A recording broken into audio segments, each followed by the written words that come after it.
বাঙালি খানায় সবাইকে স্বাগত জানাই। আপনারা তো সয়াবিন দিয়ে আলু দিয়ে অনেকভাবে রান্না করে খেয়েছেন। একবার আমার মতন করে সহজ পদ্ধতিতে আপনিও শিখে নিতে পারবেন ছোট ছোট টিপস সহ। সম্পূর্ণ ঘরোয়া উপকরণ দিয়ে আপনারা এই রান্নাটি খুব সহজে করে নিতে পারবেন। তবে আমি আজকে এখানে কিভাবে এত তেল মশলা কম দিয়ে সয়াবিন দিয়ে আলু দিয়ে তরকারি রান্না করলাম, চলুন সেটা একবার ভিডিওর মাধ্যমে দেখে নেওয়া যাক। আজকে রান্না করব সয়াবিন দিয়ে আলু দিয়ে নিরামিষ তরকারি। এখানে বেশ কিছুটা সয়াবিন আমি আগের থেকে সেদ্ধ করে রেখেছি। সয়াবিন সেদ্ধ করার সময় হাফ চামচ নুন দিয়ে সয়াবিনটাকে সেদ্ধ করে নিতে হবে। সয়াবিনগুলো সেদ্ধ করার পর বেশ ভালো করে জল ঝরিয়ে নিতে হবে। তবে আপনারা আপনাদের পছন্দ মতন সয়াবিনগুলো সেদ্ধ করে নিতে পারেন। একটা ফ্রাই প্যানে 1 চামচ সরষের তেল অ্যাড করতে হবে। তেলটা গরম হওয়া পর্যন্ত অপেক্ষা করব। এই পর্যায়ে সম্পূর্ণ সয়াবিনগুলো অ্যাড করতে হবে। সামান্য একটু নুন দিয়ে বেশ সয়াবিনগুলোকে উল্টিয়ে পাল্টিয়ে ভেজে নিতে হবে। তবে আপনারা আপনাদের পছন্দ মতো সয়াবিনগুলো ভেজে নিতে পারেন। আমি এখানে তেলের পরিমাণটা কিন্তু খুবই কম রেখেছি, আপনারা এর থেকে কম বেশি করে নিতে পারেন। 4 থেকে 5 মিনিটের মতন মিডিয়াম আঁচে সয়াবিনগুলো ভেজে নিতে হবে। ভিডিওটি ভালো লাগলে চ্যানেলটি সাবস্ক্রাইব করে দিয়ে পাশে থাকবেন। পাশে থাকা বেলটি বাজিয়ে দেবেন, নইলে নিত্য নতুন রান্নার নোটিফিকেশন পাবেন না। একটা কড়াইতে 1 চামচ সরষের তেল অ্যাড করব। ফোড়নে রেখেছি সাদা জিরে, ফোড়ন থেকে সুগন্ধ বেরোলে হাফ চামচ হিং অ্যাড করব।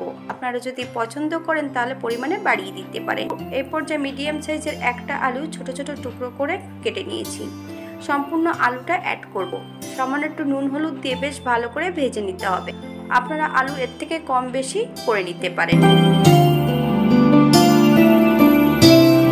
এই পর্যায়ে অ্যাড করব একটা টমেটোর 4 ভাগের 1 ভাগ, বেশ ছোট টুকরো করে অ্যাড করেছি। যতক্ষণ টমেটো থেকে কাঁচা গন্ধ বেরোবে ততক্ষণ বেশ টমেটোটা ভালো করে ভেজে নিতে হবে। 2টো কাঁচা লঙ্কা ফালি দিয়ে অ্যাড করেছি। আপনারা যদি পছন্দ করেন তাহলে লঙ্কার পরিমাণটা বাড়াতে পারেন। এই পর্যায়ে বেশ কিছুটা বাটা মশলা অ্যাড করব। আদা, জিরে, ধনে, শুকনো লঙ্কা একসঙ্গে বেটে রেখেছি। 2 চামচ বাটা মশলা অ্যাড করতে হবে। মিডিয়াম আঁচে 2 থেকে 3 মিনিটের মতন বেশ ভালো করে ভেজে নিতে হবে। এই পর্যায়ে মশলা দেওয়া বাটি থেকে সামান্য একটু জল অ্যাড করব। মশলা থেকে যতক্ষণ তেল না ছাড়বে মশলাটা ততক্ষণ বেশ ভালো করে কষিয়ে নিতে হবে।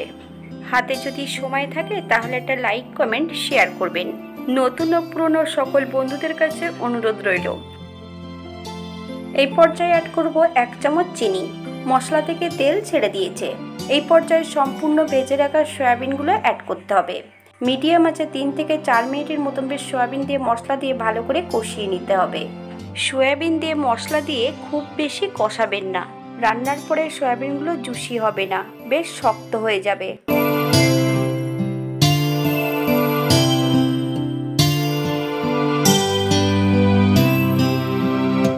4 মিনিট পর আমি এই পর্যায়ে 2 কাপ জল অ্যাড করব। আপনাদের যতটা গ্রেভির প্রয়োজন আপনারা ততটা জল অ্যাড করতে পারেন। এই পর্যায়ে 4 থেকে 5 মিনিটের জন্য ঢাকা দিয়ে দেব মিডিয়াম আঁচে, যাতে আলুগুলো সেদ্ধ হয়ে যায় এবং সয়াবিনের মধ্যে জুসগুলো যাতে ঢোকে। 5 মিনিট পর এই পর্যায়ে হালকা হাতে একটু নেড়েচেড়ে নিতে হবে। আপনারা একবার নুনটা চেক করে নিতে পারেন। আমি আগে পরে নুন অ্যাড করেছি, এই পর্যায়ে কোনো নুন অ্যাড করব না। এই পর্যায়ে অ্যাড করব 1 চামচ গরম মশলা বাটা। আপনারা গুঁড়ো মশলাটা দিয়েও রান্নাটা করে নিতে পারবেন।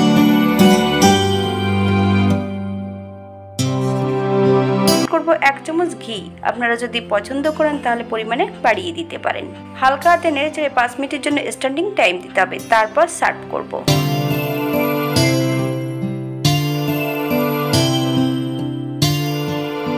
এটা দেখতে যেমন ভারী সুন্দর হয়েছে, এটা গরম ভাতে, রুটি, পরোটা সবকিছুর সঙ্গে অসম্ভব ভালো লাগবে। আপনারা বাড়িতে একবার একই পদ্ধতিতে বানিয়ে নেবেন। আমি এখানে কাজু বাদাম, পোস্ত, চালমগজ, দই এগুলো অ্যাড করিনি। আপনারা যদি পছন্দ করেন তাহলে এগুলো অ্যাড করতে পারেন। সম্পূর্ণ নিরামিষ, আপনারা যে কোনো নিরামিষের দিন এই রান্নাটা রাখতেই পারেন।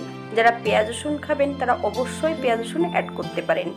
আজকের ভিডিওটি এই পর্যন্ত। সবাই সুস্থ থাকবেন, ভালো থাকবেন। অন্যদিন নতুন রেসিপি নিয়ে আপনাদের সামনে আবার আমি হাজির হব। নতুন ও পুরনো সকল বন্ধুদের অসংখ্য ধন্যবাদ ভিডিওটি দেখার জন্য।